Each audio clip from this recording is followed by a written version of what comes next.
इसमें यह है कि आपका आबाई ताल्लुक, ख़ानदानी जो मामलात हैं, उस हवाले से बताइएगा कि किस इलाके से आपका ताल्लुक है, ख़ानदान क्या है और किस तरीके से जो है ना वो आप शहर में पैदा हुए, देहात में पैदा हुए, क्या निज़ाम रहा, इस हवाले से ज़रा? देखिए, हमारा जो आबाई गांव है वो एबटाबाद डिस्ट्रिक्ट है और हमारा इलाका बोई है। और इलाका बोई का आगे गांव है चक डकी, वही मेरा आबाई गांव है। और अल्हम्दुलिल्लाह हमारा ताल्लुक जो है वो बनु हाशिम, यानी हम कुरैशी वैसे लिखते हैं लेकिन ख़ानदान बनु हाशिम से।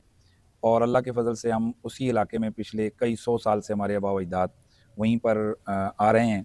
जो हमारा डेटा, हमारे जो ज़मीनों का या उसके हवाले से जो कुछ हमारे पास अवेलेबल है उसके हवाले से, तो पिछले कई सौ साल से, कई 5 पुश्तें पीछे तक, 6 पुश्तें बल्कि पीछे तक हमारी वहीं पर बुज़ुर्गों की कब्रें वगैरह भी हैं। और इस तरह बाकी हमारा ये ज़ाहिर है हमारा अरबी ख़ानदान है, तो फिर वो पीछे एक हमारे ख़ानदान की पूरी तारीख़ है कि वहाँ किस तरह से उस इलाके में वो बुज़ुर्ग हमारे तशरीफ़ लाए। तो मैं वहीं पर मेरी विलादत हुई है और फिर वहीं अपने ही गाँव में मैंने प्राइमरी स्कूल पढ़ा है। फिर अब हमारे गाँव से साथ ही गाँव है, उधर जाकर हमने मिडिल के 2 क्लासें हैं उस वक़्त 5वीं और छठी वहाँ पर पढ़ी थी। फिर 7वीं वो और जो पास गाँव है उसका नाम? सरहान, अच्छा सरहान। गवर्नमेंट मिडिल स्कूल सरहान में मैंने 5वीं, चौथी, 5वीं और छठी वहाँ पर, फिर 7वीं और 8वीं क्लास मैंने मुज़फ़्फ़राबाद जो है ना वो पढ़ी है। और फिर 9वीं और 10वीं जो है ना वो Abbottabad government high school number 4 में, तो तो मैट्रिक ये वहाँ जो से की थी मैंने। इत्तेफ़ाक आपने फ़ौरन ज़िला क्या पूरा मतलब एक आप कह लें कश्मीर अगरचे हमारा हिस्सा है, लेकिन वो अलग एक रियासत है, तो वो बदल दिया, तो इसकी वजह? वजह ये थी कि मेरे बड़े भाई जो है वो मुज़फ़्फ़राबाद टीचिंग करते थे, तो इधर हमारे गाँव में पढ़ाई सही नहीं होती थी। वो जो मिडल स्कूल सराहान है वहाँ असातिज़ा जो है वो कुछ तो बीच में बड़े अच्छे थे जो अपना दयानतदारी से पढ़ाते थे, बाकी बस वो आते और गप्पें-शप्पें और वो, तो बड़ा मयार बहुत डाउन था। तो उस वजह से मेरे बड़े भाइयों ने कहा कि यहाँ ज़िंदगी ख़राब करने वाली बात है, तो फिर वहाँ पर मुज़फ़्फ़राबाद में माशाल्लाह फिर ये जो मेरे अंदर ये सलाहियतें हैं, ये बोलना, स्टेज के ऊपर आना, ये वहीं पर हमारे अल्लाह ग़री की रहमत फ़रमाए हमारे हाई स्कूल के प्रिंसिपल होते थे सैयद अमान बुखारी साहब, बड़ा नाम है उस हस्ती का। तो ये उनकी काविशें और कोशिशें कि वो फिर उन्होंने देखा कि मैं थोड़ा बोल लेता हूँ, कुछ पढ़ लेता हूँ, तो फिर उन्होंने मुझे जो ना मुख्तलिफ जो हमारे इंटर स्कूल्स जो डिस्ट्रिक्ट के मुकाबले होते थे उसमें उन्होंने मुझे शामिल किया। फिर उसके बाद एबटाबाद आया तो वहाँ पर हमारे हाई स्कूल के हमारे टीचर होते थे सैयद तनवीर शाह साहब, तो उनकी मेहनत से फिर मैं मुख्तलिफ जो है ना हमारे तकरीरी मुकाबले होते थे, उन तकरीरी मुकाबलों में मैं पेशावर तक जो है ना वो मुकाबले में मैं गया हूँ। मैंने डिस्ट्रिक्ट डिवीज़न को टॉप किया था। तो ये सिलसिला वहाँ से देखिए, है। आपकी गुफ्तगू हमारे नाज़रीन कितना गौर से सुनते हैं कि हमने पूरी बात तो कर ली, लेकिन हम ये नहीं पूछ पाए कि आपका जो तारीख़ पैदाइश है या किस सन में, कौन-सी दहाई में आप पैदा हुए। तो इस हवाले से मेरे चूँकि जो आपने नहीं बताया तो वो जो हमारे नाज़रीन हैं उन्होंने तवज्जो ख़ैर दिलानी ये है। मेरे वो फ़ेसबुक और दीगर उस पर लिखी हुई है, 5 फरवरी 1976 मेरी तारीख़ पैदाइश है। तो एबटाबाद से आपने मैट्रिक किया, तो आम तौर पर उन इलाकों में, चूँकि वो पहाड़ी इलाके हैं, तो मैट्रिक के बाद तो माँ-बाप की भी ये ख़्वाहिश होती है और तालिब इल्म भी जो पढ़ने वाला तालिब इल्म है, वो जब कहता है मैट्रिक हो गई, तो अब अमली ज़िंदगी में कदम रखना चाहिए और हमें कोई नौकरी वग़ैरह करनी चाहिए और आम तौर पर लोग फ़ौज की तरफ, पुलिस की तरफ, इधर-उधर चले जाते हैं। बाद साथी उस वक़्त इब्तिदा में ही मैट्रिक करके ही उस ज़माने में टीचिंग में चले जाते थे। तो आपने ज़ाहिर है कि उस इलाके में थे और आप अमली ज़िंदगी की तरफ नहीं गए, ये इधर मदरसे की तरफ कैसे रुख हो गया? ये हमारे सबसे पहले तो मेरे वालिद गिरामी की बहुत ख़्वाहिश थी रहमतुल्लाह अलैह कि भई मैं आलिम दीन बनूँ। अगर आप नाम बता दें वालिद साहब का? हज़रत क़िबला सूफ़ी अब्दुर्रहमान साहिब मेरे वालिद गिरामी का रहमतुल्लाह इस्म अलैह। गिरामी है रहमतुल्लाह अलैह। तो मेरे वालिद साहब की जो लोग अपने इलाके के गाँव के जो उनकी ज़िंदगी से वाक़िफ़ हैं उनको मालूम है कि वो इंतहाई मुत्तकी और परहेज़गार शख़्स थे और वो तकरीबन साल के 3 महीने रोज़े रखते थे, जिनमें रजब, शबान, रमज़ान और आगे फिर शवाल के वो 6 रोज़े, ये उनका मामूल था सारी ज़िंदगी। और हम में से किसी भी बहन-भाई को याद नहीं है पूरी ज़िंदगी में कि हमने कभी भी अपने वालिद को इस हाल में देखा हो कि हम उठे हों और वो चारपाई पर सोए हों। यानी कि मेरे बड़े भाई-बहनें, हमारे छोटे, हम में से कभी किसी ने वालिद साहब को कभी सोए हुए नहीं देखा। ये सब हमारे भाइयों को, बहनों को पता है। वो खुद सहरी को बेदार होते, मस्जिद जाते, तहज्जुद पढ़ते, फिर अज़ान देकर फिर हमें ही नहीं सिर्फ़ बल्कि पूरे फ़ैमिली को, हमारे चाचा, ताया सारों को फिर वो जगाते थे और सबको बाजमात नमाज़ पढ़ाना। तो ये उनकी ख़्वाहिश थी कि मैं आलिम दीन बनूँ। फिर उन्होंने हमारे हुज़ूर क़िबला सैयद ग़ुलाम मुस्तफ़ा शाह साहब जो तोरी शरीफ वाले बुज़ुर्ग हैं, तो उनसे उन्होंने गुज़ारिश की कि आप इससे हुक्म फ़रमाएँ। तो मैंने मैट्रिक का जैसे ही मेरा पेपर मैंने दिए तो आपने मुझे खुद बुलाया और फ़रमाया कि भई पिंडी चले जाएँ। शाह साहब, उस्ताद जी हुज़ूर क़िबला मुस्लिम उम्मत क़िबला पीर सैयद हसीनुद्दीन शाह साहब, उनका बताया कि आप उनके जामिया रिज़विया उल-उलूम में चले जाएँ और वहाँ पर जाकर आप जो है ना वो दाखिला लें। तो अता कि मेरे जो सामान वग़ैरह था, कपड़े-शपड़े, वो भी बाद में भेजे गए, बल्कि उसी दिन उन्होंने कहा जी आप जाएँ, तो फिर हम लोग आ गए। तो यानी आप जामिया रिज़विया ज़िया उल उलूम में पहुँचे तो आपने वहाँ ये किस सन में 1992 के अंदर मैट्रिक हुआ और उसी के साथ ही जनाब ये हमारा वहीं पे दाखिला हो गया जामिया रज़िया दारुल में। जामिया रिज़विया ज़ियाउल उलूम। माज़रत नाज़रीन, ज़ाहिर है ये रमज़ान का माहौल है और एक खांसी का सिलसिला भी हो जाता है। तो जामिया रिज़विया ज़ियाउल उलूम में आपने दरस निज़ामी का आगाज़ किया। जी। तो दरस निज़ामी आपने कितने अरसे में पढ़ा और क्या तरीक़ रहा, इस बारे में ज़रा बताइएगा? देखिए 9 साल हमारा दरस निज़ामी का जैसा कि पूरा पीरियड है वो हुआ है और अल्हम्दुलिल्लाह अज़ीम मैं तकरीबन हर इम्तिहान में मैं पहली पोज़ीशन है मेरी। इदारे में तो पहली पोज़ीशन रही है, लेकिन जो हमारा सॉरी तंज़ीमुल मदारिस में तो मेरी पहली पोज़ीशन रही है अपने इदारे की जितनी क्लास होती थी। लेकिन अपने इदारे के इम्तिहान में कई दफ़ा पहली और कई दफ़ा दूसरी। वो हमारे एक दोस्त होते थे, अल्लाह ताला उनको गरीक रहमत फरमाए, मौलाना शौकत हयात अल खैरी। तो उनका कभी मेरे से 1-2 नंबर ज़्यादा जो है ना वो आ जाते थे। वो हमारे एक उस्ताद होते थे, वो कहते थे कि तू ज़रा छुट्टियाँ कर लेता है, तो ये छुट्टियाँ नहीं करता, लिहाज़ा से 2 नंबर एक्स्ट्रा देंगे। तो बाज़ औक़ात वही 2 नंबर उनकी जो है ना वो पोज़ीशन के लिए होते हैं। बाकी अल्हम्दुलिल्लाह मैंने तंज़ीमुल मदारिस के तकरीबन तमाम इम्तिहानात में मुमताज़ माशर्फ़ के साथ मैंने इम्तिहान पास किए और मेरे अल्हम्दुलिल्लाह 2 दफ़ा मेरी पोज़ीशन भी आई है बोर्ड में, नहीं पूरी तंज़ीमुल मदारिस अहले सुन्नत में। पूरे पाकिस्तान जी, में? पूरे पाकिस्तान में। अच्छा, इसमें जामिया रिज़विया ज़ियाउल उलूम में आपने किन-किन असातिज़ा से इक्तिसाब फ़ैज़ किया है? कुछ नाम बताना देखें, पसंद? बुनियादी तौर पे तो हमारे जो मेरे मोहसिन उस्ताद जो इस वक़्त माज़ूर हैं, थोड़ा उनको फ़ालिज का अटैक हुआ था और दिमागी वो कमज़ोरी हो गई, मतलब वो अब वो पहचान नहीं सकते हैं, बड़े अरसे से उनके साथ ये मामला है। मौलाना सैयद अतर शबीर शाह साहब, तो उन्हीं के वसातत से एबटाबाद से मेरा यहाँ दाखिला हुआ था। वो बड़े मेहनती उस्ताद थे।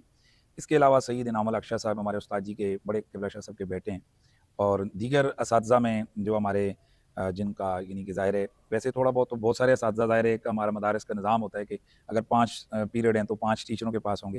लेकिन उनमें से जो हज़रत क़िबला शेखुल हदीस मौलाना याकूब हज़ारवी साहब, शेखुल हदीस हज़रत मोहतरम मौलाना अब्दुल रशीद कुरैशी रहमतुल्लाहि तआला अलैह। ये तो 2 मुफ्ती साहब बड़े मारूफ़ नाम जी, हैं। जी। और मैं खुद क़िबला बड़े उस्ताद जी रहमतुल्लाह अलैह, क़िबला पीर सैयद गुलाम मोइनुद्दीन शाह साहब, फिर क़िबला हुज़ूर के पीर सैयद हसीनुद्दीन शाह साहब, फिर नीचे आ जाएँ तो और दीगर असातिज़ा में हज़रत मोहतरम मौलाना मोहम्मद इसहाक़ ज़फ़र साहब और इसी तरह मौलाना शबीर साहब होते थे एक मानसेरा के, उनसे भी मैंने जो है ना वो पढ़ा है। तो ये जो है ना मशहूर हमारे जो असातिज़ा हैं। तो इसके अलावा दीगर भी होंगे, ज़ाहिर है दीगर वो। जी, जी, बिल्कुल। तो मुफ्ती साहब, अब अगला सवाल ये है कि जिस दिन आपने फ़राग़त हासिल की, तो फ़राग़त के बाद आपने ये जो खिताबात का नाम जो सिलसिला है है। ना वो रह गए 2 असातिज़ा के, विसाल फरमा गए हैं वो, ज़ाहिर है ये एक बड़ा ज़्यादती होगी। हज़रत मोहतरम मौलाना अब्दुल रज़्ज़ाक़ बोतरालवी रहमतुल्लाह अलैह और मौलाना फ़ज़लुद्दीन नक्शबंदी रहमतुल्लाह अब्दुल अलैह। रज़्ज़ाक़ बोथरालवी साहब, ये मशहूर शख्सियत जी, जी, जिन्होंने जी, जी, शुरुआत किताबें वग़ैरह लिखी जी, है। जी। ठीक हो गया। तो अब ये मेरा सवाल, अगला सवाल मान ये है कि आपने ये जो खिताबात का सिलसिला है, ये दौरान तदरीस शुरू कर दिया था या फ़राग़त के बाद शुरू किया? ये तालीमी दौरान में ही मैं इदारे में मैं हमारा जो तलबा की तंज़ीम थी बज़्म इरशाद में, उसका 2 साल जनरल सेक्रेटरी रहा और वहाँ से हमने बहुत कुछ सीखा। ये खिताबत वहीं से इदारे से मैंने सीखी और तालिब इल्मी दौरान में ही नहीं, तालिब इल्मी के दौरान ही अभी मैं फ़ारिग नहीं हुआ था जामिया से कि मैंने खिताबत जो है ना वो शुरू कर दी थी और दाएँ-बाएँ जाकर मेरे खिताबात जो है ना वो होने शुरू हो गए थे। तो फिर इदारे से फ़राग़त के बाद आपने जो खिताबत का सिलसिला है, इसी को जारी रखा या तदरीस बाकायदा उसी वक़्त आपने शुरू फरमा देखिए, दी? मैं फ़राग़त के साथ ही मेरा ज़हन या मुझे मालूम नहीं था, तो हुज़ूर क़िबला मुस्लिम उम्मत पीर सैयद हसीनुद्दीन शाह साहब आपने फ़रमाया कि आगे आप लोगों ने क्या करना है? मैंने कहा जी आपका जो हुक्म होगा, हम तो कोई अपना कोई ख़ास नहीं है ज़हन। तो मुझे अचानक बुलाया कि हाँ भाई आ जाएँ आप और जो असातिज़ा थे जो असबाक तक़सीम कर रहे थे उनको हुक्म दिया कि ये इसको भी रख लें और फ़लाँ-फ़लाँ असबाक इसको जो है ना वो आप दे दें। तो मुझे वहीं पर टीचिंग पे रख लिया गया, यानी फ़राग़त के साथ जो वेरी ये नेक्स्ट ईयर था। कौन-सा साल था? ये 2001 में। यानी 2001 से आपने वहीं जामिया रिज़विया जी, वहीं मरकज़ी जामिया ब्रांच में, रज़विया हाँ, वहीं मरकज़ में ही मैं मरकज़ कहीं बाहर किसी नहीं, ब्रांच नहीं, में नहीं? मरकज़ में ही अल्हम्दुलिल्लाह और आज तक वहीं पर हैं। अच्छा, ये माशाअल्लाह। 23 साल तकरीबन हो गए हैं। डी ब्लॉक सेटेलाइट जी, टाउन में। डेवलप सेटेलाइट टाउन में। अच्छा, इसके साथ अगला सवाल ये है कि ज़ाहिर है कि आपने उसी वक़्त से खिताबत भी आपने फ़रमाया तदरीस के दौरान शुरू कर रखी और उसके साथ खिताबत का सिलसिला आपका जारी और सारी है। उस ज़माने के भी आपके खिताबात यूट्यूब पर भी मिल जाते हैं और सामईन तक भी पहुँचते हैं। तो तदरीस और खिताबत ये 2 अलग-अलग इंतिहाएँ हैं। यानी ये इसको क्या कहते हैं, अल्लामा शेखुल कुरान अब्दुल गफ़ूर हज़ारवी रहमतुल्लाहि तआला अलैह का नाम इस शोबे में बहुत बड़ा नाम है। यानी मैं समझता हूँ कि हिंदुस्तान की सरज़मीन पर शायद ही हमारी मालूम लोगों के में उनसे बड़ा कोई ख़तीब गुज़रा हो, और भी बड़े लोग हुए होंगे, लेकिन बाकायदा उनका भी तदरीस का सिलसिला तो इस तरह से नहीं था। तो ये आप दोनों चीज़ों को एक साथ लेकर कैसे चलते हैं? देखें, बुनियादी तौर पर मैं खिताबत तो ज़ाहिर है अल्लाह ने मुझे बड़ी थोड़े से वक़्त में बड़ी शोहरत दे दी थी और जब ये शोहरत का भूत आपके साथ चिमट जाता है तो फिर आप बड़े परेशान होते हैं। अल्लाह ताला हमारे सरों पर हमारे हुज़ूर मुस्लिम उम्मत सैयदी का साया तादेर सलामत रखे। आपने मुझे बुलाया और बुलाकर फ़रमाया कि बेटा खिताबत ज़रूर करो, मैं मना नहीं करता, लेकिन असल जो काम आपका बाकी रहने वाला है वो आपका ये काम है जो तदरीस करेंगे आप शागिर्द बनाएं आप मुझे फरमाया तुम्हारा अच्छा मुताला, चूंकि मैं तालिब इल्मी दौरान से ही बहुत ज़्यादा मुताला करता था, तेरा अच्छा मुताला भी है, तदरीस का अंदाज भी तेरा अच्छा है, तू आता भी है, तुझे असवाक भी आते हैं, तो ये आगे नस्लों को मुंतकिल कर जाओ। तो मुझे इससे गरज नहीं कि तुम रात को कहाँ खिताब करते हो दिन को, लेकिन अगले दिन यहाँ आपने आना है। लेकिन हमारे सैयदी का जो एक सबसे बड़ा मामला है, मैं समझता हूँ उनकी करामत है कि आप फरमाया करते हैं कि मैं किसी टीचर की कोई हाज़िरी नहीं लगाता, यहाँ जो आएँ वो हमसे डर के ना आएँ, वो अपने अल्लाह का खौफ रख के आएँ कि यहाँ उनके पास कौम के बच्चे माँ ने भेजे हुए हैं, तो अगर वो अपने घर में सोए हुए होंगे तो यहाँ बच्चे क्लास में क्या करें। बस वो पहले, मैं समझता हूँ कि साल की वो ऐसी दिमाग में चीज़ बैठी है।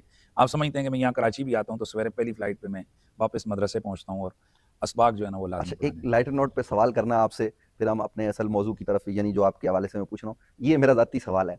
एक दो दफ़ा मैं क़िबला हुज़ूर मुस्लिम उम्मत उस्तादुल करीम हज़रत क़िबला पीर सैयद हसीनुद्दीन शाह साहब रहमत दामत बरकातुहुम अलैहि, अल्लाह ताला उनको सेहत के साथ तवील उम्र अता फ़रमाए, उनका साया अहले सुन्नत के सरों पर तादेर कायम व दायम फ़रमाए। तो मैं उनके पास बैठा हुआ था, तो आप ही का इंतज़ार कर रहा था, कोई और काम भी था। तो आप जब आए तो थोड़ा-सा कुछ आप ताख़ीर से आए, तो आप उस वक़्त गाड़ी में नीचे झुक गए और आप तो अंदर चले गए, और उस्ताद जी ने मुझसे कहा कि ये अभी आपका, यानी ज़ाहिर है मुफ्ती मोहम्मद हनीफ़ कुरैशी साहब तो नहीं कहा कि ये कुरैशी अभी गया है और ये मुझे समझ रहा है कि मैं बच्चा हूँ, मुझे पता नहीं, लेकिन चलो कोई बात नहीं, रात को इसने देर तक तकरीर की होगी। तो ये आज तक आप उनसे उनसे डरते हैं? देखिए जी, डर हर दफ़ा डंडे का डर नहीं होता है, ये डर नहीं होता है कि कोई आपकी तनख्वाह काट लेगा, चूँकि अल्हम्दुलिल्लाह मैं आज तक मैंने इदारे से कभी कोई तनख्वाह नहीं ली है। मैं अल्हम्दुलिल्लाह मैं फ्री में वहाँ जो है ना खिदमत कर रहा हूँ। मुफ्ती साहब, ये आप बहुत बड़ी बात कर रहे हैं, ये ब्रेकिंग न्यूज़ दे रहे हैं। ब्रेकिंग आप न्यूज़ ये क्या है जी? वाक़ईतन दुरुस्त कह रहे हैं कि जी, जी, आपने अल्हम्दुलिल्लाह। 2001 से लेकर नहीं 2023 कभी तक कभी जामिया रिज़विया से तनख्वाह नहीं नहीं ली? तनख्वाह नहीं। ये बात दुरुस्त तो है? भाईजान अब ये चीज़ ज़ाहिर है सारे वो भी हमारे इदारे के लोगों को सबको पता है मैं तनख्वाह नहीं लेता। तो माशाअल्लाह। मुझे ये भी कोई खौफ नहीं था कि भई मेरी तनख्वाह कट जाएगी या कोई है। असल आपको पता है कि एक मरहला होता है कि जिस वक़्त आप डरते हैं माँ-बाप से या असातिज़ा से कि वो मारेंगे, कभी फिर आगे मरहला आता है तो मारने से फिर झिड़कने तक मामला आता है। और फिर एक मरहला वो आता है कि जहाँ वो हस्तियाँ आपकी अकीदतों का मरकज़ होती हैं, वहाँ सिर्फ़ एक ही डर होता है कहीं नाराज़ ना हो जाए। अच्छा मुफ्ती साहब, इसी बीच में ये सवाल से सवाल निकल गया तो पूछ रहा हूँ मैं। एक दफ़ा क़िबला उस्ताद जी की गुफ्तगू सुन रहा था, तो आपने फ़रमाया कि ये मुफ्ती आज़म हो गया है और ये मुनाज़िर इस्लाम है, इसी तरह उनकी गुफ्तगू थी। तो लेकिन मजाल है कि कोई, तो मैं तो आज भी मारता हूँ, मैं तो आज भी डाँटता हूँ, तो क्या वाक़ईतन ऐसा होता है? देखें जी, वो हमारे वालिद भी हैं, वालिदैन की जगह हैं, मुर्शिद भी हैं। तो जब मुर्शिद का मतलब होता है कि आपने अपना सब कुछ बेच दिया है। बैत का क्या मतलब है? वाह ये भी हो, बयान का क्या मतलब है? उसी से बैत है, आप बिक गए हैं। तो आप जिसके बिके हुए हैं तो वो तो आपको मारे या झिड़के, आप उसकी प्रॉपर्टी हैं, जो मर्ज़ी करे वो। तो अल्लाह का शुक्र है कि आज तक हमें कभी बाहर जाते हैं तो लोग गाड़ियों के टायर भी चूमते हैं, हाथ चूमते हैं, हमारी गाड़ियों को हाथ लगा-लगा कर लोग अपने चेहरों पे मलते हैं, बड़ी अकीदतों का इज़हार करते हैं। लेकिन हम अपने आप को यही समझाते रहते हैं कि तुम अगर सादात के उस गली के एक खादिम या एक जिसे कहते हैं ना वो जानवर जिसकी ड्यूटी होती है पहरा देना, अगर तुम उसकी तरह भी हो जाओ तो तुम्हारे लिए ये भी बड़ा कमाल है और अल्हम्दुलिल्लाह आज तक इस नफ्स को बड़ा काबू में रखा हुआ है। चलें माशाअल्लाह, अल्लाह ताला इसमें और बरकत अता फ़रमाए। क़िबला मुफ्ती साहब, आप आते हैं इस जानिब कि आप 2001 से 2023 हो गया है, आप मुसलसल तदरीस फ़रमा रहे हैं। इस तदरीस के दौरान हमने आपके देखा कि बिला मुबालगा हज़ारों खिताबात मुल्क की तूल अर्ज़ में और बैरून मुल्क हुए होंगे, इसमें कोई दो राय नहीं है। तो इस बीच आपके क्या नाम अपना खिताबात में हमने ऐसा एलिमेंट भी देखा कि जिसमें शिद्दत थी। अब शायद वो नहीं है, तो ये शिद्दत पसंदी क्यों थी आपके खिताबात में? देखें, मैं बड़ा क्लियर कट कह रहा हूँ कि मैं मुदाहिन आदमी नहीं। मुदाहिन मुदाहनत ये मेरे अंदर नहीं है। मैं अगर अपने भी किसी बंदे में देखता हूँ ना, कइयों को ये भी बड़ा परेशानी है कि भई मैं अपनों पे भी तनकीद कर देता हूँ। कई इस वजह से भी बहुत सारे परेशानी में लगे, मेरे खिलाफ लगे हुए हैं। तो मेरे अंदर मुदाहनत नहीं है। मैं जो सही समझता हूँ उसको सही समझता हूँ, जिसको गलत समझता हूँ उसको गलत समझता हूँ। तो मैं अपने मसलक को, खुदा की इज़्ज़त की कसम है, मुझे इसमें ज़रा बराबर भी कोई डाउट नहीं है, मुझे कोई किसी किस्म की इसमें नदामत नहीं है। मैं अपने अकीदे और अपने मसलक को वही उसी सोच का तसलसल समझता हूँ जो सोच सहाबाए किराम के दौर से चली, पीर मेहर अली शाह साहब तक पहुँची, हुज़ूर आला बरेलवी तक पहुँची, हुज़ूर आला गोरवी तक पहुँची और वहाँ से हम तक पहुँची। तो हमारे अंदर मुदाहनत नहीं है। तो उस वक़्त आप अगर हालात को देखें ना, तो उस वक़्त हालात ये थे कि दूसरे मसालिक के लोगों की तरफ से ज़्यादा शिद्दत थी और हमारा जो आपको हवाई इलाके का पता है कि वहाँ इस शिद्दत को बहुत ज़्यादा बढ़ावा दिया गया था और जिसकी ज़्यादतियाँ हो रही थीं, हमारे लोगों को दबाना, उनके खिलाफ मुख्तलिफ हथकंडे। तो फिर मेरे अंदर का वो ख़ानदानी, आपको पता है हमारे इलाके के अंदर तो ये चीज़ है कि हम आजिज़ी से, इनकिसारी से और अदब मोहब्बत से हमसे जो कोई जो है ना माँग ले हम दे देंगे, लेकिन बदमाशी से और सख्ती से तो आपको पता है हमारा तो एक ख़ानदानी वो चीज़ है। तो जब हमने देखा कि यार ये शिद्दत है और ये लोग अपने ज़ोर बाज़ू, बंदूक और कलाशनकोव के ज़ोर पर ये इस तरह से ये चाहते हैं कि हम अपना ये अकीदे हक्का की बात ना करें। तो फिर मैंने कहा फिर अब ज़िंदगी तो मौत तो अल्लाह के हाथ में है, इसलिए मेरे अंदर वो शिद्दत थी। आपने देखा जब उधर से शिद्दत कम हुई तो हमें भी ज़रूरत नहीं रही कि हम उस हवाले से जो है ना करें। और दूसरी बात ये है कि जिस वक़्त नामूस रिसालत के हवाले से गाज़ी साहब का मामला सामने आया, इस पे मैं बाद तो में आता हूँ। मैं नहीं, वो मैं असल मैं अपनी बात पूरी कर लूँ हाँ, कि उस पर आकर फिर मैंने ये देखा, मेरी बहुत सारे फिर बैरूनी सफ़र किए, तो वहाँ पर मैंने ये महसूस किया कि असल जो मसला है वो हमारा इस्लाम के हवाले से है। असल तो हमारा दुश्मन वो है कि जो हमें नज़र भी नहीं आता, और कुछ बाकी ऐसी चीज़ें वाक़ई हैं कि हम समझते हैं कि वो छोटी-छोटी थी जिन पर हमारी तरफ से ज़्यादा शिद्दत होती थी, वो नहीं होनी चाहिए थी। कुछ तो उसूली चीज़ें, उन पर कोई कम्प्रोमाइज़ नहीं हो सकता। लेकिन बात छोटी-छोटी चीज़ें हैं, उन पर भी बेजा हमारी तरफ से सख्ती होती थी या दूसरे लोगों की तरफ से सख्ती होती थी, तो वो थोड़ा-सा एहसास हुआ है कि यार नहीं, ये हमारे इस्लाम के लिए नुकसान है। और देखिए आज भी आप देख लें, इस वक़्त आपको ख़तरा क्या है? आज जो लिबरल्स हैं, या सेकुलर लादीन तबका है, या जो इस वक़्त यहूदियत है, या इस वक़्त जो लादीनियत है, जो इल्हाद वाले मुल्हिद हैं, उनका तो मसला ही नहीं है ना सुन्नी, ना वाबी, ना शिया, उनका तो मसला दाढ़ी है, उनका मसला कुरान है, उनका मसला मस्जिद है, उनका मसला मदरसा है। तो ये उनका ही एक तरीक़ाकार था, और आज भी आप देख रहे हैं उन्हीं के एक काफ़ी कोशिश होती है कि जनाब बाहम जो है ना वो देखें, मसलकों के इख्तिलाफ शुरू से हैं और रहेंगे, लेकिन वो इख्तिलाफ बढ़कर इफ्तिराक और कत्ल गारत तक जाएँ, ये कभी भी हमारा अहले सुन्नत का या हमारे काबिर का ये ना मंशूर रहा है, और ना ही हमारी कभी इस नहज पर तरबियत हुई है। तो ये एहसास बहरहाल हुआ है कि हमें ज़्यादा अकीदे की बात, मसलक की बात भी है, लेकिन सबसे पहले इस्लाम है, और इस्लाम के बाद फिर बाकी सारी चीज़ें। ठीक हो गया। मुफ्ती साहब, इस बीच आपने ज़ाहिर है जब ये शिद्दत और ये वाले मामलात हुए तो आपने बहुत सारे सुनने में आया और देखने में आया कि मुनाज़रे किए। तो आपकी ज़िंदगी का सबसे पहला मुनाज़रा कौन-सा था और उसमें किस तरीके से आप फ़ातह करार पाए? इस बाब में ज़रा कुछ देखिए जी, नाज़रीन इस हवाले से मुनाज़रा के हवाले से छोटी-मोटी बातें मुख्तलिफ़ मसालिक के लोगों से, ये तो बहुत लातादाद हैं इनमें। लेकिन मैं जब अभी तालिब इल्म ही था, तो ये 1998 का वाक़या है कि मैं शकरेआल पिंडी की एक मस्जिद में होता था। तो वहाँ पर मेरा पहला मुनाज़रा, साथ ही करीब एक मस्जिद के मौलाना साहब थे, तो उनके साथ ज़िक्र बिल जार के ऊपर हुआ। अब देखें, इन चीज़ों पर आप सोच रहे हैं कि यार हम मुनाज़रे करते रहें, तो मुनाज़रा वहाँ पर हुआ, और अल्लाह के फ़ज़ल व करम से वो तकरीबन आधे पौने घंटे में ना वो ख़त्म ही हो गया। क्योंकि वो जो लोगों का मसला था, उन लोगों में से सब ने कहा भई हमें तो क्लियर हो गया कि मैंने चूँकि हदीस वग़ैरह जब दिखाई और अकाबिर के अक़वाल दिखाए कि यार ये तो झगड़ा ही नहीं है, ये तो दोनों तरफ के बुज़ुर्गों की, दोनों मसलकों के बुज़ुर्गों ने लिखा हुआ है, तो ये तो कोई मसला नहीं है। तो बहरहाल वो लोग उसी वक़्त उन्होंने इसको तस्लीम कर लिया। इसके अलावा मेरा रफ़ईदैन के हवाले से और जो फ़िक़ही मसाइल हैं इसके हवाले से, वहाँ पे हमारे तालिब इल्मी दौरान में ही हमारे वहाँ एक अहले हदीस साहब थे, तो वो एक दुकानदार थे ये कमर्शियल मार्केट में। तो वो अक्सर तलबा को बुला लेते, उनको बिठाते, फिर लोगों को बिठाते और उनके साथ वो कहते, ये देखो मुस्लिम में ये। तो मैं तालिब इल्म था, एक दफ़ा मैं जा रहा था, मुझे कहा इधर आएँ मौलाना साहब बैठे, तो मेरे साथ बहस की। तो मैंने कहा यार तू जाहिल आदमी है, तू किसी पढ़े लिखे बंदे को बिठा। उस वक़्त मैं मौकूफ़ अलैह में पढ़ता था। तो बहरहाल उन्होंने एक अपने मौलाना साहब बुलाए, तो रफ़ईदैन पे मसला हुआ। अल्हम्दुलिल्लाह वो भी सारी मार्केट के लोग इकट्ठे हो गए, दुकानदार इकट्ठे हो गए। तो अल्लाह के फ़ज़ल से मेरे ख़्याल में को हमारा 20 से 25 मिनट मुनाज़रा चला, और वो वहीं पे वो लाजवाब हो गए। हालाँकि उनके वो मौलाना थे, तो वो उधर अल्हम्दुलिल्लाह फिर हमारे बड़ा एप्रिशिएट हुआ कि यार ये मुनाज़रा हो गया। फिर इसी तरह एक आध मसले पर अहले तशय्युअ हज़रात के कुछ स्कॉलर आए थे क़ौम से पढ़कर, तो वो मेरी मस्जिद में आए और उन्होंने बड़ा अच्छा अंदाज़ नहीं था, उस पर उन्होंने मेरे ऊपर मेरे साथ बहस की। मसले खिलाफत पर हमारी बहस हुई, और अल्लाह के फ़ज़ल से ख़ैर वो जो खुद मुनाज़िर थे वो तो नहीं माने, लेकिन वो असल में हमारे कुछ दोस्त थे जो कॉलेज और यूनिवर्सिटी के स्टूडेंट थे।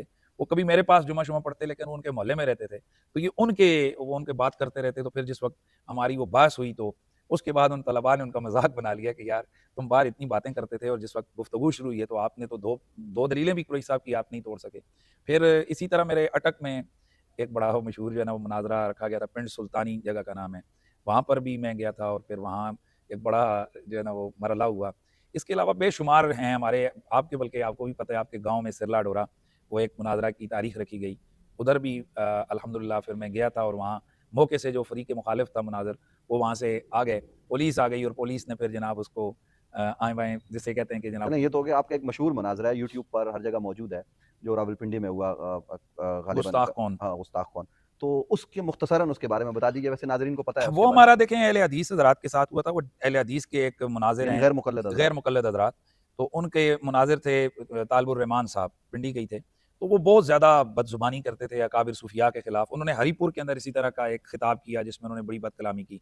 फिर वो चूँकि मेरे ही इलाके में थे, तो वहाँ के इसी तरह नौजवानों को वो कहते, तकरीरें करते, और बहुत ज़्यादा वो शिद्दत पे थे। फिर उन्होंने हद करते हुए वो मुख्तलिफ मस्जिदों में चले जाते और वहाँ जाकर उलमाए किराम जो उलमाए अहले सुन्नत थे उनके पीछे नमाज जब हो के रहती तो किताबें उठा के चले जाते, आओ जी ये रफ़ी दैन, तो वो बड़े वो एक किस्म का होता कि यार ये क्या कर रहा है ये बंदा, कौन सा मुनाज़रे का ये तरीका क्या तरीका है। तो इसी तरह फिर वो मेरी मस्जिद में आ गए और मेरी मस्जिद में आकर मेरे पहले मुझे उन्होंने मुनाज़रे का चैलेंज किया, तो जो मेरे दोस्त हैं चौधरी इम्तियाज़ साहब हमारी मस्जिद कमेटी के सदर भी थे, मेरे भाइयों की तरह। तो उन्होंने कहा मुफ्ती साहब छोड़ें यार, ये अब क्या है इनके साथ आप बात करें, छोड़ें, ये ऐसे हालात ठीक नहीं है। तो फिर ये खुद पूरा ग्रुप मेरे जो है ना मस्जिद में चले गए कि जी हम चैलेंज करने आए हैं हम। उन्होंने फिर मुझे कहा यार अब फिर होगा, फिर उन्हीं की, चूँकि वो हल्के के नाज़िम भी थे वहाँ के, तो उन्होंने कहा ठीक है भाई फिर अब ये मुनाज़रा मैं खुद करवाऊँगा और आमने-सामने बैठे फिर। तो फिर वो हमारा मुनाज़रा हमारे बारहकऊ इस्लामाबाद में, चूँकि सिक्योरिटी के हवाले से तय पिंडी में हुआ था, लेकिन ये उन पर रखा गया था कि वो जो मुंतज़िम है वो जिस जगह मर्ज़ी इस मुनाज़रे को मुनाकिद करवाएँ। तो ऐन टाइम पर फिर उन्होंने कहा जी आप फैज़ाबाद आ जाएँ, फैज़ाबाद गए तो फिर दोनों टीमों को वो लेकर वहाँ एक घर में चले गए बारहकऊ में। तो वहाँ पर फिर ये हमारा मुनाज़रा हुआ और वो मुनाज़रा सबके सामने, उस पे मैं अब क्या कमेंट करूँ, वो हाँ, नहीं तहरीरन भी और तकरीरन वो वो तो सब दोनों आपके सूरतों में सामने है। मौजूद है, इसलिए मैंने सिर्फ़ उसकी मुख्तसरन उसके बारे में पूछ लिया आपसे। मुफ्ती साहब, ये मुनाज़रा, खिताबात, इस बीच में शादी कब हुई? मेरी जो शादी है ये 2003 में हुई है। तो 2003 में, जी। तो वालिद साहब का विसाल पहले वालिद हो गया? साहब का विसाल 2002 में हो गया था। यानी तो वो आपकी शादी की खुशी नहीं देख नहीं, सके, नहीं। लेकिन आपको मतलब वो जो असल शादी थी दरस निज़ामी दरस की निज़ामी तदरीस अल्हम्दुलिल्लाह वो आए मुकम्मल हो। और मेरे वालिद साहब, वालिद गिरामी की ये तमन्ना और ख़्वाहिश थी। तो अल्हम्दुलिल्लाह वो उन्होंने आए, मेरे दस्तारबंदी के प्रोग्राम में आए और उनकी वो कैफ़ियत थी आज भी कुछ याद आती खिताबात हैं। भी कभी उन्होंने आपके सुने? जी, जी, मेरे आमना मस्जिद जहाँ मैं आज भी होता हूँ, वहाँ का मेरा उन्होंने एक प्रोग्राम जो हमारी शब बारात की महफ़िल होती है, बड़ा एक पुरकैफ़ रूहानी महफ़िल का अंदाज़ होता है। तो उन्होंने वो अटेंड की थी, तो फिर वो सेहरी को मैंने देखा कि वो सर सजदे में डाले हुए बड़ा रो रहे थे और उनकी दुआ के अल्फ़ाज़ मैंने मेरे कानों में पड़ के थे, अल्लाह अब मुझे किसी चीज़ की जो है ना ख्वाहिश नहीं रही है, बस जो मैं चाहता था वो मैंने आज देख लिया और मैंने सुन लिया। तो तो अच्छा मुफ्ती साहब, चलें, ये तो ख़ैर एक उस पे हो गया, थोड़ा-सा माहौल ऐसा हो गया नाज़रीन, लेकिन हम आगे बढ़ते हैं। तो ये शादी, पहले तो मेरा सवाल आपने समझ लिया था ना, तदरीस और खिताबात, ये 2 आप कैसे करते हैं? तो अब मेरा जो सवाल है वो बड़ा अजीब है कि तदरीस, खिताबात, मुनाज़रे, टीवी प्रोग्राम और घर, ये कैसे चलता है एक साथ? देखिए जी, आप जो लोग तो हमारी फ़ील्ड वाले हैं, आप भी माशाअल्लाह थोड़े एक्टिव नहीं हैं, आप भी कितने काम करते हैं ज़रा बताएँ ना? ये सारी चीज़ें तो आप भी यहाँ के लोग, लफ्ज़ में नहीं कहना चाहिए लेकिन कहते हैं यार ये जिन्नों की तरह कभी कहाँ होता है बंदा, कभी कहाँ होता है। तो ये आपके अंदर अगर जज़्बा हो ना जी, तो वो जज़्बा आपको ज़िंदा रखता है। तो खिताबत मेरा एक शौक था और साथ उसके बाद फिर ज़ाहिर है हमारा पेशा भी हो गया, तो वो भी एक सिलसिला हो गया। तो इसके अलावा जो मेरा मिशन है, मिशन जो है वो सारा तदरीस है और बाकी आपको पता है कि ज़ाहिर इंसान ने ज़िंदा रहना है तो उसने सारे काम करने हैं। अल्लाह का लाख-लाख शुक्र है कि इसके इतनी मसरूफ़ियात के बावजूद जितनी खुशियाँ ज़िंदगी मैंने गुज़ारी है या मैंने देखी है, सिवाय अल्लाह की ज़ात का फ़ज़ल हुआ है, सिवाय दीन के गम के अल्लाह ने हमें कोई किसी गम में मुब्तला नहीं किया। अच्छा, एक वाक़या हुआ, एक गवर्नर साहब कत्ल हो गए, गाज़ी साहब ने ये अमल किया, उसमें आपका नाम आया, तो बाद में हमने ये भी सुना कि ज़ाहिर है वो कोई आपकी तकरीर थी, किसी महफ़िल में वो थे, गाज़ी साहब, उन्होंने ये अमल किया, आपकी तकरीर सुन के आपके साथ एक और शाह साहब थे, उनका नाम भी अगर आप बताना चाहें तो कोई हर्ज की बात नहीं है, ये आपका हक़ है। तो उसके बाद फिर आप लोगों ने डायरेक्ट जो है ना वो ये क्या हुआ कि आपने लाताल्लुकी कर दी, माफ़ी माँग ली कि जनाब हमारा कोई ताल्लुक नहीं, हम हुक्मरानों से माफ़ी माँगते हैं। ये वो मैं अपने मन की ठीक। बात नहीं कर रहा, ये वो चीज़ें हैं जो बाज़ आपके नाक़िदीन सवाल की सूरत में भेजते हैं, तो ज़ाहिर है हमारा ख़ैर अब हक़ है तो कि वीडियो भी बन रही है, तो इस पे लोगों वीडियोज़ ने भी बन वीडियो रही हैं, बहुत सारा कुछ हो रहा है, तो ये क्यों देखें, हुआ? बुनियादी तौर पर जब गवर्नर ने अर्ज़ा-सराई की थी, तो उस पर पूरी कौम बरंगीख्ता थी। तो ज़ाहिर है, शुरू से ही हमारे अंदर नामूस-ए-रिसालत का ही जज़्बा तो है और मैं आपको बताऊँ कि मैं नामूस-ए-रिसालत के मसले पर मैं बहुत हसास आदमी हूँ। मैं आज भी, लोग कहते हैं ना औलाद, मुझे कई हमारे, अल्लाह खुश रखे, हमारी मस्जिद कमेटी के एक सदर, अब बूढ़े हो गए हैं, सदर होते थे, उस वक़्त प्रोफ़ेसर थे वो, शबान कुरैशी साहब। तो वो मुझे कहा करते थे, आप थोड़ा-सा ऊपर हो जाएँ ना, तो आपके अंदर से ये शिद्दत ख़त्म हो जाएगी। तो मैं आज भी अपने आप से पूछता हूँ कि क्या मेरे अंदर से वो शिद्दत ख़त्म हो गई है? लेकिन अल्लाह की कसम बाकी सब शिद्दतें ख़त्म हो गई हैं, पर नामूस-ए-रिसालत के मसले पर ना जी। अकीदे खत ये ख़त्म नहीं हुई, अकीदे ख़त्म नबुव्वत। मैं आज भी इस कदर अपने नफ्स से पूछता हूँ कि एक तरफ मेरी औलाद और दूसरी तरफ हुज़ूर की ज़ात को, तो अल्हम्दुलिल्लाह मेरा दिल बड़ा खुल के कहता है कि सब कुछ हुज़ूर पे कुर्बान हो जाए। जान, माल, औलाद, इज़्ज़त, आबरू सब कुछ कुर्बान हो जाए। तो उस वक़्त ज़ाहिर है हमारे अंदर जज़्बा भी था। मैं खिताबों में मैंने उस गवर्नर का रद्द खूब धड़ल्ले से किया। तो उसी दौरान, यानी कि दिन को जुम्मा था, मेरे जुम्मे के इज्तिमा में भी हमने खूब, ये 31 दिसंबर 2010 की बात कर रहा हूँ। तो अगले दिन हमारा प्रोग्राम था हमारे उधर ही करीब मलक साहब के, गाज़ी साहब के जो है ना वो पड़ोस में। तो उस प्रोग्राम में भी हमने शिद्दत के साथ जो है ना नामूस-ए-रिसालत के जज़्बे की बात की और असल में तो हमने सहाबा-ए-किराम के जज़्बे इश्क़ रसूल को बयान किया और वहाँ पर खिताब किया था जनाब क़िबला शायर आले बैत हुजूर किबला पीर सैयद इम्तियाज़ हुसैन शाह साहब जो खतीब हैं इस्लामाबाद बरी इमाम वाले, तो उन्होंने भी खिताब किया। तो इस दौरान मलक साहब उस दिन बहुत शदीद सर्दी थी हमारे रावलपिंडी में, तो गैस की लोड शेडिंग थी, तो मेरे लिए मैं चाय पीता हूँ तकरीर के दौरान, तो वो चाय मलक साहब खुद घर से कोयलों पर बनाकर लेकर आए। फिर मेरे प्रोग्राम में उन्होंने नात भी पढ़ी, वो उस प्रोग्राम में थे। तो चंद दिन गुजरे तो टीवी पे ब्रेकिंग न्यूज़ चली कि जनाब 4 तारीख, जी 4 तारीख को 4 दिन बाद। जी कि भाई 4 जनवरी को जी ये मामला हो गया। तो असल ये है कि मलक साहब ज़ाहिर है वो तकरीर मेरी सुनते थे या मेरे जलसे में। अब मैं तो ऐसे नहीं जानता आपके पास नहीं, हज़ारों मुफ्ती साहब ये आप सही बात कह रहे हैं कि आप उनको नाम से या ऐसे साहब नहीं, से नहीं। नहीं, देखिए ना, अब आपके इधर बेशुमार मुक्तदी आपके पीछे पड़ते हैं, जुमा पढ़ते हैं, आपको मेरा पता है माशाल्लाह मेरे पास जुमे पे हज़ारों का इज्तिमा होता है। तो सिवाय अपने मोहल्ले के लोगों के ये चंद और जो लोग होते हैं जो अलग सेलेक्ट करते हैं, तो बंदा तो नाम नहीं जानता। बाज़ औक़ात चेहरे से हम पहचान लेते हैं, यार ये बंदा आता जाता है, नाम का नहीं पता होता। तो इस तरह से कभी हमारा नहीं हुआ था कि अलग से कि हम मैं फलाँ हूँ, फलाँ कब्र में फलाँ जगह सर्विस करता हूँ, ये हमारा कोई कभी आपने नहीं। उनका ब्रेन वॉश नहीं, बंद नहीं, कमरे में। नहीं, नहीं, मैं उसी की तरफ आ रहा हूँ। तो ये जिस वक़्त मामला हो गया हमारा, ये सारा वो मामलात हो गए, तो अब अगले दिन जो है ना उनको अदालत में पेश करना था, इस्लामाबाद दहशतगर्दी की अदालत में। तो चूँकि वो इस्लामाबाद दहशतगर्दी की अदालत मैं इत्तला अर्ज़ कर दूँ वो पिंडी में है। तो पहले जो से जिस तरह तरीक़ेकार के मुताबिक उनको अरेस्ट करके उनका बयानात वग़ैरह लिए गए। तो जब अदालत में उन्हें पेश किया तो वहाँ पर मैं अपने साथ 2, 4, 500 बंदा लेकर ना अदालत के बाहर हम चले गए। वो ये सारी चीज़ें यूट्यूब पर हाँ, मौजूद वो हैं। मौजूद है। तो मैं जब वहाँ गया तो उसके बाद तीसरे दिन जब गवर्नर का जो है ना वो जनाज़ा वग़ैरह दफ़न हुआ, तो उसके बाद उसके बेटों की तरफ से हमारी वो जो रैलियाँ-शैलियाँ हमने निकाली, तो उसको देखकर उनकी तरफ से ये एफ़आईआर में कहा गया जी कि ख़ास मज़हबी लोगों के ईमा पर मेरे वालिद को जो है ना कत्ल किया गया। तो ये बुनियादी तौर पर वकला ने उनको बताया कि ये हम जैसे लोगों को काउंटर करने के लिए जो उसकी हिमायत कर रहे थे मलक साहब की, कि गाजी साहब की, कि भाई ताकि उनको ये काउंटर किया जाए। काउंटर किया जा सके। तो ये उन्होंने किया। इस दौरान पूरे जनाब वाला सोशल मीडिया जो मीडिया के ऊपर और बड़े-बड़े जो कॉलमनिस्ट थे नज़ीर नाजी, हसन निसार हाँ, और ये सारे जो इस लिबरल तरह के टाइप के लिबरल लोग। टाइप लोग थे, इनकी तरफ से ये आने लग गया, कॉलम आ गए कि जनाब ये एक कमांडो ऐसे कैसे कर सकता है? तो उन दिनों आपको पता है तालिबान के खुदकुश मामला जो है वो बड़े उरूज पर थे। तो वो एक सिलसिला कौम के सामने था, तो उन्होंने इसको लिंक अप किया उनके साथ, तालिबान के साथ, कि भई ये इस बंदे को तो एक मौलवी ने मस्जिद के हुजरे में बिठाकर उसकी ब्रेन वॉशिंग की है, उसने उठकर ये इक़दाम किया और ये जस्ट बिल्कुल उसी तरह जैसे खुदकुश हमले वाले करते हैं, इसी तरह इस बंदे ने भी इधर इसी तरह अपना बंदा तैयार किया है और उसने जनाब उठकर ये वाक़या किया है। इसके तहत जब उनकी ये चीज़ हाइलाइट हुई मीडिया के ऊपर जो है ना प्रोग्राम्स होने लगे, तो 109 के दफ़े के तहत पुलिस ने हमारी गिरफ्तारी के लिए और फिर इस दौरान मलक साहब से जब अदालत में बयान लिया गया तो उन्होंने बयान में बताया कि मेरे अंदर ये जज़्बा इश्क़ रसूल मेरा बताया और इम्तियाज़ शाह जी का बताया कि उनकी तकरीर सुनकर बेदार हुआ। तकरीर सुनी। अब ये ज़ाहिर है एक नाम भी आ गया उसके अंदर, तो पुलिस हमारे पीछे इस्लामाबाद पुलिस आ गई। हमने फिर जब देखा कि उन्होंने छापे वग़ैरह मारे, तो हमने उस पर प्री अरेस्ट यानी कि जिसको कहते हैं अबूरी ज़मानत ज़मानत कबल अज़ कबल अज़ गिरफ्तारी हमने वो ज़मानत करवाई और ज़मानत करवाकर मैं जो है ना वो जैसे कानून के तहत हम इन्वेस्टिगेशन में जो है ना वो उनके शामिल हो गए। तो हमारी इन्वेस्टिगेशन जॉइंट इन्वेस्टिगेशन थी जिसमें तकरीबन 8-10 एजेंसियों सारे के लोग लोग होते थे हैं और उसमें, वो हाँ। सारे ये तकरीबन हमारी इन्वेस्टिगेशन उन्होंने की है जी 7 से 8 घंटे। ये मुसलसल हमारे से बहुत लंबी-चौड़ी, ज़ाहिर है आप जो लोग इस हाँ, मरहले से बिल्कुल। गुज़रे उनको पता है ये क्या-क्या होता है और किस-किस तरह से इसको एजेंसियों और पुलिस के लोग करते हैं। तो उस दौरान ये हमसे जब पूछा गया तो हमने चंद सवालात उनके थे कि भई आपने इसको ब्रेन वॉश किया। मैंने कहा भई मैं तो इस प्रोग्राम ये जिस इक़दाम से पहले मैं तो इससे मिला भी नहीं हूँ, मुझे नहीं पता है, ना हमने कभी अलग-थलग कमरे में बैठे हैं, ना ही मैं इस हवाले से जानता हूँ कि ये फलाँ बिन फलाँ है और ये फलाँ जगह सर्विस करता है और ना ही कभी हमारा इस तरह का मशावरती कोई किसी मस्जिद के हुजरे में ऐसा कोई प्लान हुआ। और बहुत सारी उसकी इन्वेस्टिगेशन थी।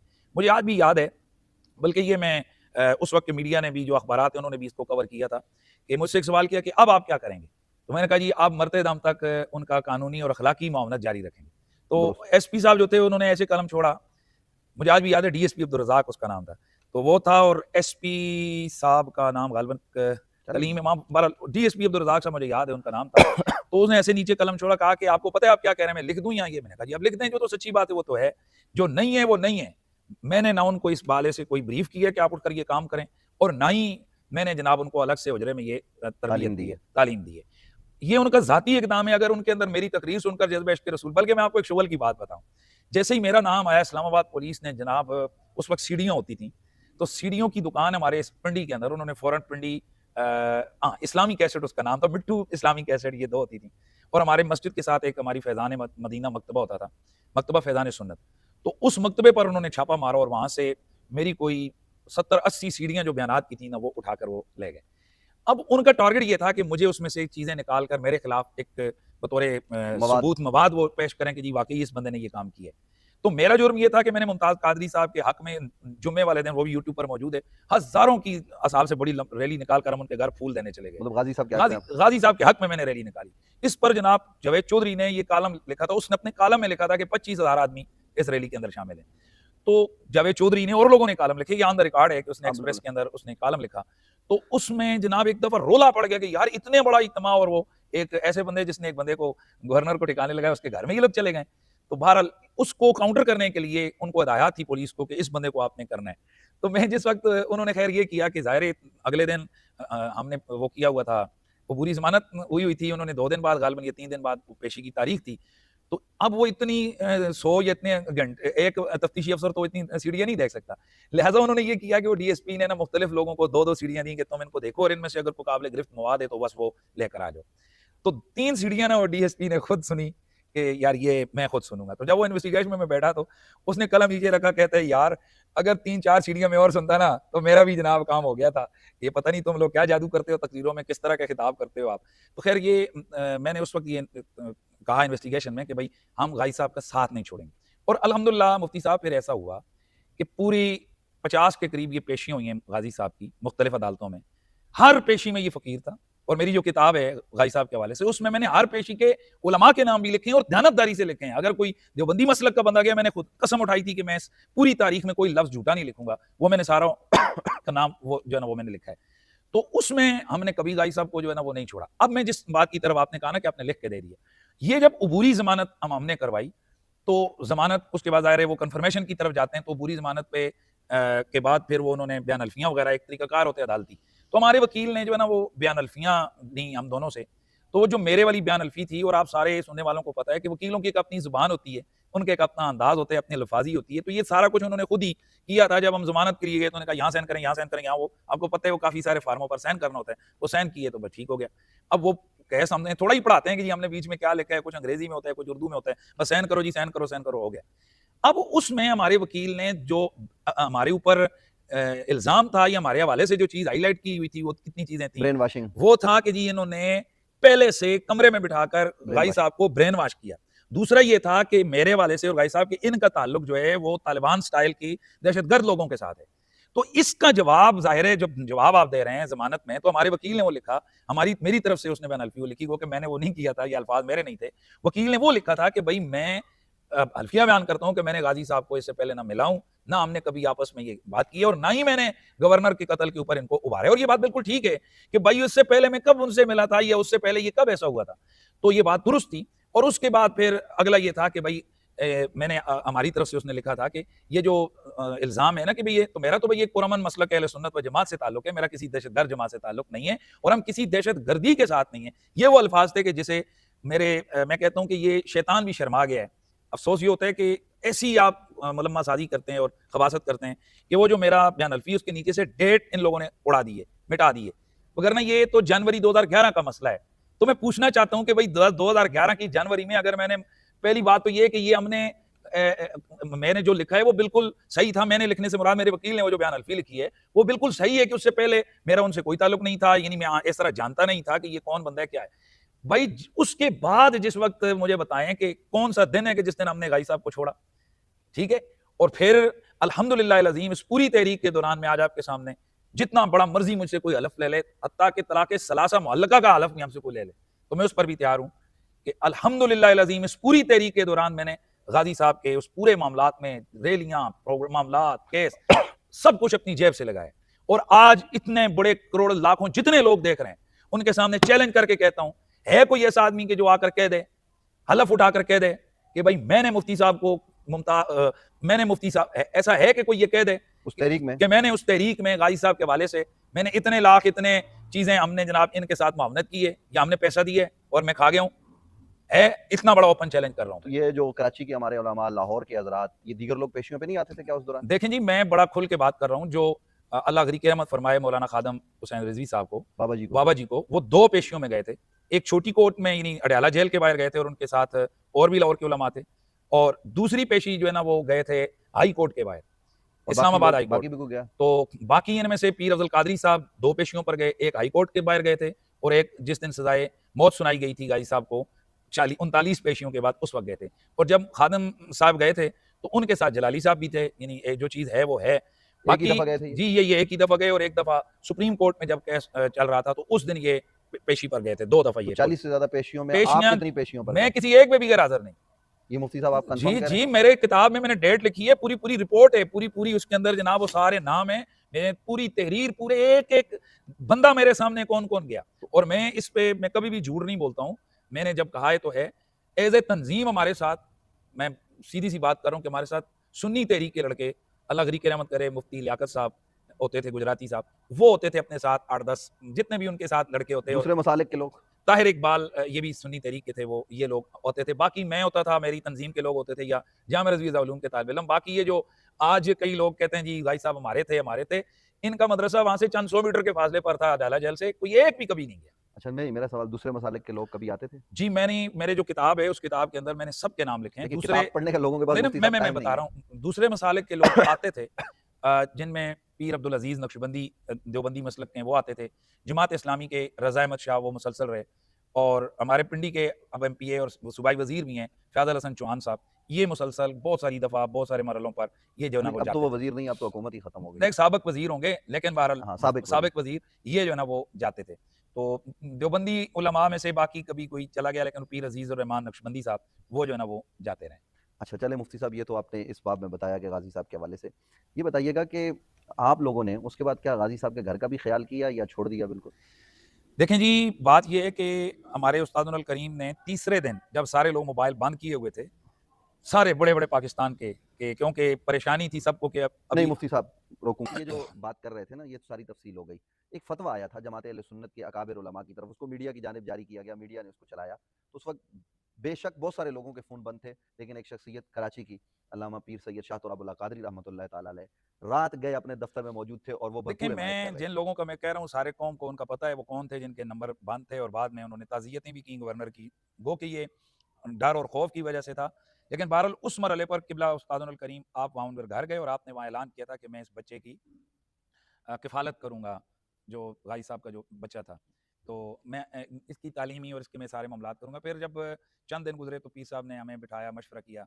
आपने फरमाया कि बेटा, हमारी ज़िंदगी का पता कोई नहीं है, मैंने ये वादा किया, तो मैं एक मुस्तकिल अंदाज़ से मैं चाहता हूँ कि ये मामलात हों। तो अल्हम्दुलिल्लाह उस वक़्त एक अच्छा मकान खरीद कर हमारे क़िबला उस्ताद जी ने गाज़ी साहब के बेटे के जनाब वो नाम किया। आज भी माशाअल्लाह उनके पास है, और ये हमारे वो काम है कि हमने कभी इसको हाइलाइट नहीं किया, लेकिन आपने पूछा है तो बहरहाल ये भी लोगों को पता होना चाहिए। जी, बहुत बेहतर। मैं यहाँ ये भी अर्ज़ कर दूँ कि कराची शहर की बात आपने की है, तो ये मैं आपको बताता हूँ कि यहाँ जब हमने पहली रैली निकाली थी और आप ही से राब्ता था और आपने कहा था कि ये करना है, और उस्ताद जी से भी राब्ता हुआ था, तो कोई निकलने को तैयार नहीं था क्योंकि उस वक़्त जान का खतरा था। और आपको पता है कराची की एक बड़ी तंज़ीम, और जिनका तो अब मीडिया पे नाम लेने पर पाबंदी है, लंदन वाले हज़रात, तो उनकी तरफ से बहुत सख्त जो है ना वो एक्शन लिया जाता था कोई नाम लेता। तो हमने पंजाब कॉलोनी से अल्लामा पीर सैयद अज़मत अली शाह साहब हमदानी दामत बरकातुहुमुल आलिया, अल्लाह उनको सेहत के साथ तवील उम्र अता फरमाए, उनकी क़यादत में हमने एक रैली निकाली थी गवर्नर हाउस तक, और फिर उसके बाद बहुत सारे मराइल हुए, और ये कराची की पहली रैली थी।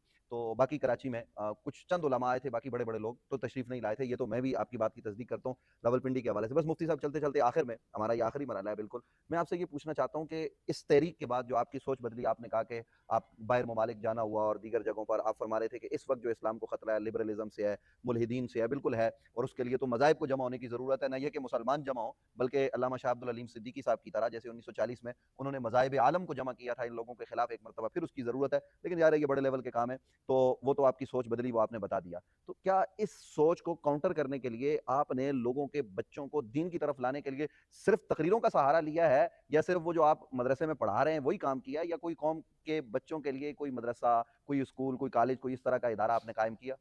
देखें जी, अल्हम्दुलिल्लाह अज़ीम, आप जानते हैं कि हमारे एबटाबाद के अंदर, दीगर मज़ाफ़ात के अंदर 3-4 इदारे, बल्कि 5 इदारे वहाँ हैं। इसी तरह पिंडी के अंदर एक तो हमारा अपना मरकज़ है, उसके अलावा जो मेरे ज़ाती निगरानी के अंदर 4 इदारे वो भी हैं। और इसके अलावा मुख्तलिफ़ जगहों से बच्चों को लाना, उनकी पढ़ाई के हवाले से, अखराजात के हवाले से, अगर गरीब बच्चे हैं तो इंशाअल्लाह अल्हम्दुलिल्लाह वो भी हम तावन करते हैं। तो अल्लाह के फ़ज़ल से अब हमारा मिशन ही यही है कि हम तालीम वाले रास्ते पे चलेंगे और हम ज़्यादा से ज़्यादा लोगों को तालीम की तरफ लेकर आएँगे। तो एबटाबाद में जो आपका इदारा है, वहाँ कितने तलबा हैं? जामिया महरिया ज़ियाउल उलूम एबटाबाद हसन टाउन काकूल में, वहाँ 200 से ज़्यादा हमारे बच्चे हैं वहाँ पर। वो वहाँ रहते हैं या जी, जी, आते-जाते? रिहायशी बच्चे हैं। दरस निज़ामी अल्हम्दुलिल्लाह 7वें साल तक वहाँ है। इसी तरह हमारे दीदल में एबटाबादी का एक मुज़ाफ़ाती इलाका है, वहाँ पर 2 इदारे हैं, और इसी तरह एबटाबाद शहर के अंदर मज़ीद 2 इदारे हैं। एक वहाँ नड़िया के मुकाम पर और एक इसी तरह वहाँ पर मरी रोड के ऊपर, और हमारे रावलपिंडी के अंदर, और फिर इस्लामाबाद के अंदर जामिया अम्मार बिन यासिर यहाँ 2 साल, रिहायशी तलबा है। जी, 2 साल पहले ये मैंने आगाज़ किया था। माशाल्लाह इस दफ़ा तो 100 से ज़्यादा तादाद वहाँ पर थी जब साल ये ख़त्म हुआ। तो अब मज़ीद हमारे प्रोजेक्ट्स पर काम चल रहा है, और उस हवाले से भी मैं अपने सुनने वालों से कहूँगा कि ये जो आपने शायद सवाल नहीं किया ये मुझसे, आप नहीं, मैं तो ये पूछना चाह रहा हूँ, यही बात आपकी खिदमत में अर्ज़ रखना चाह रहा हूँ कि ये इतने इदारे आपने बना लिए, तो क्या वहाँ के असातिज़ा, वहाँ के तलबा, उनका गुज़र-औक़ात करने के लिए आप लोगों से चंदा माँगते हैं? खुद कुछ आप उसमें पार्टिसिपेट करते हैं, आपके कुछ दोस्त अहबाब करते हैं? ये क्या सिलसिला है? या लाइटर नोट पर पूछ रहा हूँ, ईरान से कोई मदद आती है? देखें जी, ईरान से या सऊदीया से जिन लोगों को आती है तो वो नज़र भी आती है। अगर हमें किसी मुल्की लेवल पर ऐसी होनी होती तो फिर वो नज़र भी आता जी कि माशाल्लाह। हमारे तो जो दोस्त अहबाब मोहब्बत करने वाले हैं, उन्हीं के तावन से ये सिलसिला चलता है, और फिर जो मैं खिताबात के लिए जाता हूँ, लोग मेरी खिदमत करते हैं, तो मेरी कोशिश होती है कि मैं अपनी आमदन का एक बड़ा हिस्सा मैं सालाना जो है ना वो दीनी मामलात में सर्फ करता हूँ। तो हमारा दोस्त हैं, अहबाब हैं, जो कोई तावन होता है, जैसे आम मदारिस का मुकामी तौर पर ज़कात, खैरात और फ़ितराना वग़ैरह या कुर्बानी की खालों, उससे बढ़कर फिर जो एक्स्ट्रा होता है तो फिर वो मेरे ज़िम्मे ही होता है कि जी आप करने हैं। फिर तामीरात के हवाले से अल्हम्दुलिल्लाह अज़ीम लगातार हमारी तामीरात जारी हैं।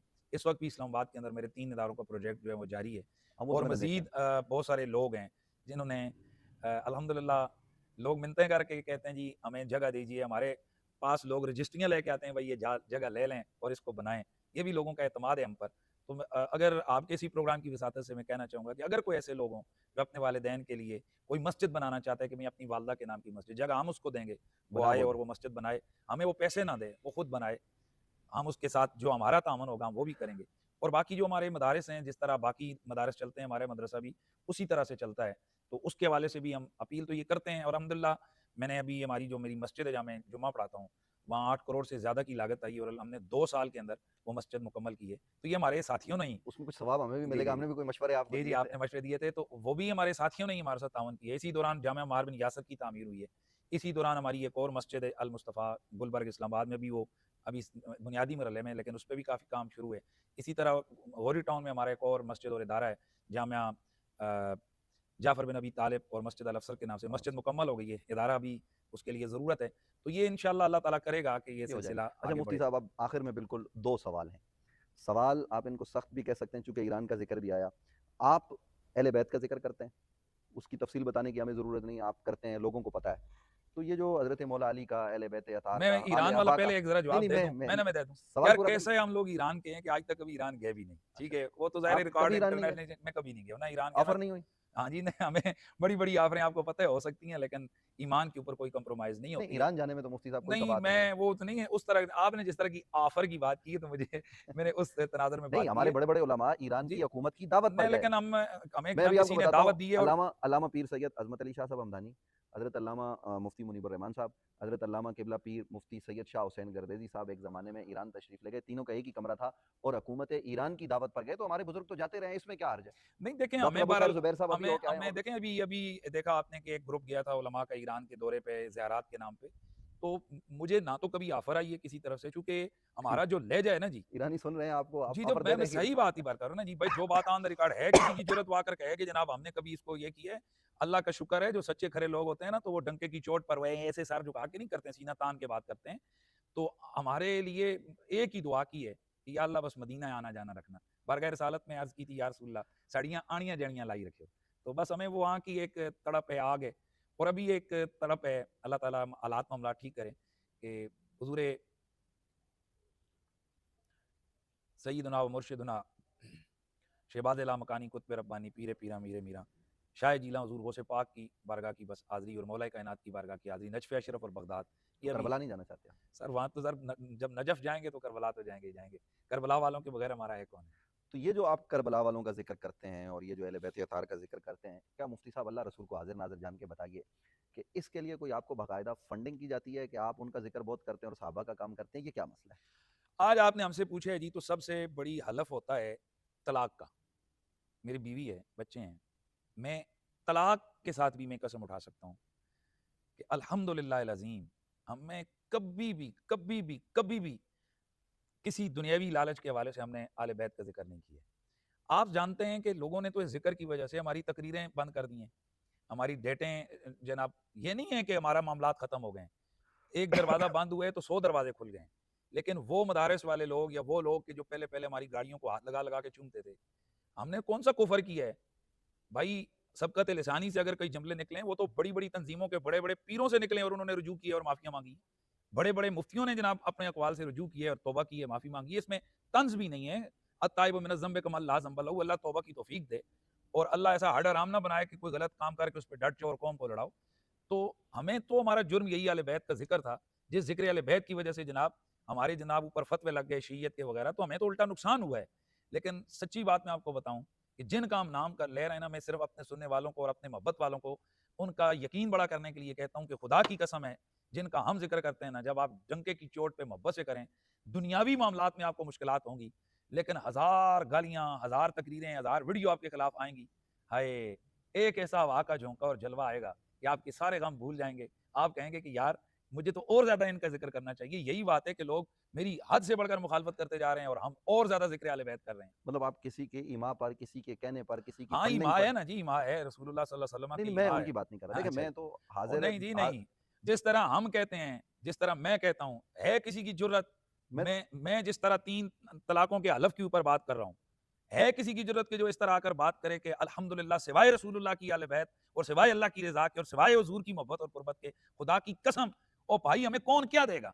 हमें आज दिन तक कभी किसी मुल्क से, किसी तंजीम से इस मद में कभी फंड के उल्टा हमसे जनाब, हम लोग आले बैत की मोहब्बत में खर्चा करते हैं। ये जो तकरीरों के पैसे हैं, वो भी अल्लाह तौफीक देता है, तो हम किताबें शाया करने में या मोहब्बत आले बैत में, खिदमत सादात में हम ठीक हो लोग गया खर्चा मुफ्ती, करते ये हैं। ठीक हो गया मुफ्ती साहब। अब ये बताइए कि ज़ाहिर है, जब आप इतना ज़िक्र करते हैं तो ये जो लोग ये कहते हैं कि मुफ्ती साहब तफ़ज़ीली हैं, तो फिर लगता ये है कि आप तफ़ज़ीली हैं? यार ये मैं उस दिन भी आपके प्रोग्राम में ये बात कर चुका हूँ, ये फजूल है। ये जो चीज़, और मेरी एक बात सुने, मेरे अंदर जो अकीदा है, मैं किसी के बाप से भी नहीं डरता हूँ। ये और मौलवी होंगे जो चूं चूं करते हैं, मेरा जो नजरिया और अकीदा है वो मेरा है। मेरा सहाबा के हवाले से जो नजरिया है वो मैं टीवी पे भी बयान करता हूँ, वो मैं इंडोर भी बयान करता हूँ, मैं तलबा के सामने भी बयान करता हूँ। मैं हजरत अबू तालिब को मोमिन मानता हूँ, किसी की माँ मरे या दादी मरे जाए जहन्नुम में, मैं उनको मोमिन मानता हूँ। दुनिया मेरी मुखालिफ हो जाए, मैं उनको मोमिन मानता हूँ, मैं उनको जन्नती मानता हूँ, जो मर्जी है कोई करे। तो मैं, अगर मेरा तफजीले अली का अकीदा होता, तो मैं किसी के बाप से भी नहीं डरता यार। दलाइल अगर हैं, जो दूसरों के पास भी तो दलाइल हैं, तफजील अली वालों के पास भी दलाइल हैं।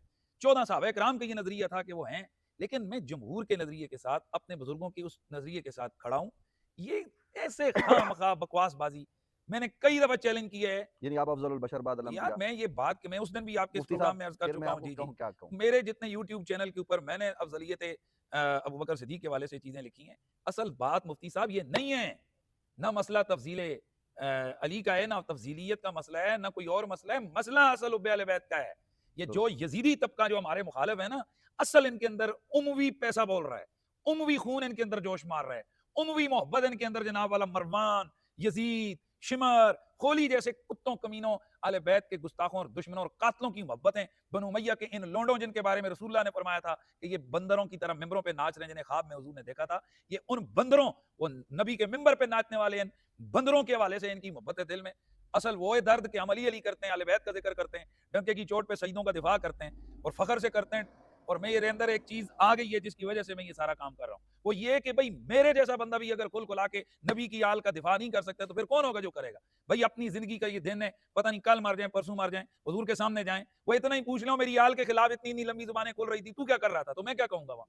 ओ भाई मैं तो चाहता हूं कि हुजूर जाऊं तो हुजूर पूछें क्या करके आए, मौला अली गवाही दे दें, या रसूलुल्लाह मेरा भी जिक्र करता रहा, मेरे बच्चों का नारे भी लगाता रहा, मेरी औलाद का दिफा करता रहा।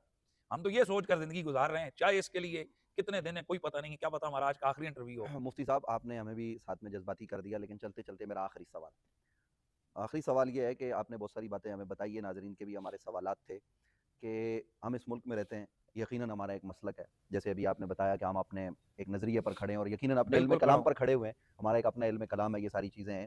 तो इस वक़्त जो इंतशार की सूरत-ए-हाल है, अब देखिए आपके खिलाफ भी रोज़ाना की बुनियाद पर तकरीरें होती हैं, रोज़ाना की बुनियाद पर फतवे लगाए जाते हैं। कहीं आप जाते हैं तो वहाँ मुखालफत की जाती है कि इनको ना बुलाया जाए, अला अज़ल क़ियास, बहुत सारी चीज़ें आपके इल्म में। और वही लोग जिनको आके लोग कहते हैं कि जनाब इनको मत बुलाओ, वही लोग आपको बता रहे होते हैं कि मुफ्ती साहब हम आपसे दिल से मोहब्बत करते हैं, फलाँ आदमी ने आपको मना किया, और आप दुआ करते हैं। मुझे पता है आप उनके खिलाफ बात नहीं करते, ये तो मैं गवाही दे रहा हूँ। नाज़रीन, ये चीज़ें चूँकि मैं खुद रोज़ देखता हूँ, लेकिन इसके बावजूद देखिए, जो लोग आपके खिलाफ अगर तकरीर करते हैं या आप जिनके खिलाफ करते हैं तो वो अहले सुन्नत व जमात, वो तो या रसूलुल्लाह कहने वाले लोग हैं।